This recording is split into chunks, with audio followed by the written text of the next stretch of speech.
All right, let's talk about making smarter choices. Today, we are diving into a powerful set of mental models designed to help you make better decisions, especially when you have no idea what the future holds.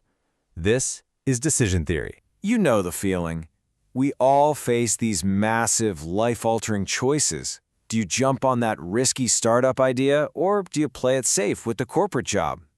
Do you take the big promotion they're offering, or do you chase that new career path you've been dreaming about?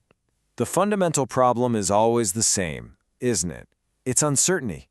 You have to decide now, but you won't know if it was the right call until way down the road. And look, your gut feeling is important. But for these really big, thorny decisions, it's just not enough. You need something more. You need a structured way to think, a toolkit for your brain, and that's exactly what we're going to build today. So let's open up the toolkit. The first and most essential tool we're going to grab is called expected value. It's basically a way to put a number on your gut feeling, giving us a logical place to start. Okay, imagine this. You have to pick between two projects. Project A looks like a great bet, a 99% shot at making 20 grand. But there's a tiny 1% chance you lose 100 grand. Ouch. Then there's Project B. It's a simple coin flip. Heads, you make $6,000. Tails, you make $18,000. So, what's the play? To figure this out, we use something called expected monetary value, or EMV. For Project A, we do the math, weighing that awesome profit against the small chance of a disaster, and its expected value comes out to $18,000. The best way to think about this is, if you could make this exact bet 1,000 times, you'd average about $18,000 in profit per bet. Now we do the same math for the safer Project B. Its expected value is $12,000. So if we're just looking at the numbers, Project A is the clear winner, right? But is it really that simple? But hang on. This is where pure math gets mugged by reality.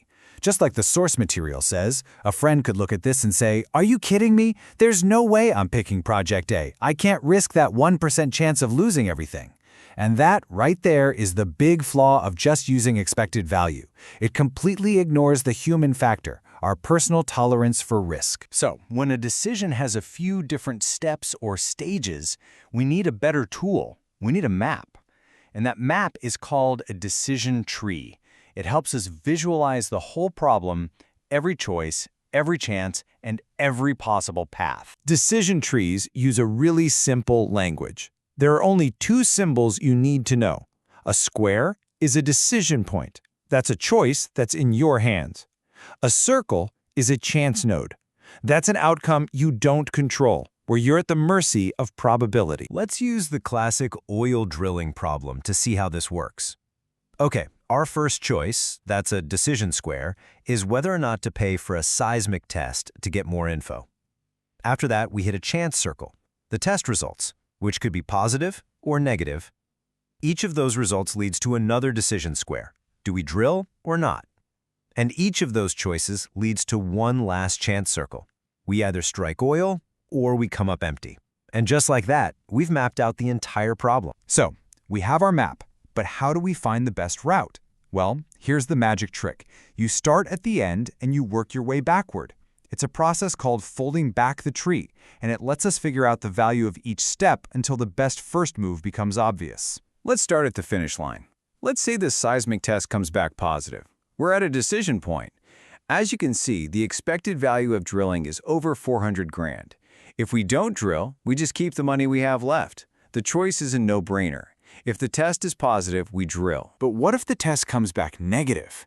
Now this is where it gets really interesting. The expected value of drilling now drops to about $116,000, since the odds of finding oil are way lower. Compare that to not drilling, where we're left with $145,000. So believe it or not, if the test is negative, the most rational choice is to walk away. So now we can fold it all the way back to our very first choice. What's the total value of taking the test versus not taking it? If we follow our optimal path, taking the test has an expected value of over $320,000.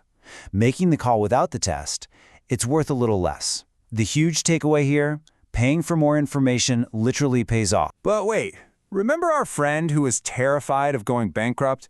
Decision trees, just like simple expected value, still assume we're all cold, calculating robots. We need a way to tune our decision for our own personal attitude towards risk. Think of it like a risk dial, and the tool for that is preference theory. Just look at this comparison. On one side, you have the pure EMV maximizer. This person is totally risk neutral. They just play the long-run averages, always picking the path with the highest dollar value. But on the other side, you have the risk-averse player. And let's be honest, this is most of us. We value safety. We want to avoid a total disaster. And we might happily accept a lower expected payout if it means we can sleep soundly at night. So preference theory completely reframes the goal. The point isn't just to maximize your bank account. It's to maximize your preference, or what economists call utility. This is your personal score, and it's all about your own unique comfort level with risk. And this really gets to the core of it. For someone who is risk-averse, the pain of losing a lot of money feels way, way worse than the pleasure of winning that same amount. So if we were to rerun our decision tree but swap out dollars for these personal preference scores, their correct choice might be totally different. And for them, it's just as rational. Okay, but what about the absolute toughest decisions? What do you do when you are deciding completely in the dark? When you have zero data and you can't even guess at the probabilities of the outcomes? In these situations, we have to rely on different mindsets. A pessimist, for example, is all about damage control. They look at the worst possible outcome for each action and then choose the best of the worst. For them, that's action A2, which guarantees at least $15. But a regret minimizer thinks differently. They want to avoid that awful feeling of, I should have picked the other one. They look at the maximum potential regret for each path and choose action A3 because it has the lowest possible regret. So you can see these are basically different philosophies for deciding when you're flying blind. You can be a pessimist and protect your downside. You can focus on minimizing your future regret. Or you can just be a subjectivist, assume every outcome is equally likely, and go right back to using expected value. No single one is right, but each gives you a logical foundation for your choice. So, after all this, what's the big takeaway? Well, the most crucial point is this. Decision theory is not a crystal ball. It cannot tell you the future, but what it does give you is actually much more powerful. It gives you a framework to make your own thinking clear, to force you to put your assumptions out in the open, and to make sure that the final choice you land on is logical, consistent, and most importantly, justifiable, both to yourself and to anyone else who asks. So I will leave you with a question to think about. What is the most important, most uncertain decision you're facing in your own life right now?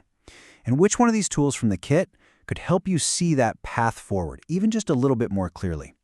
Thanks for joining us on The Explainer.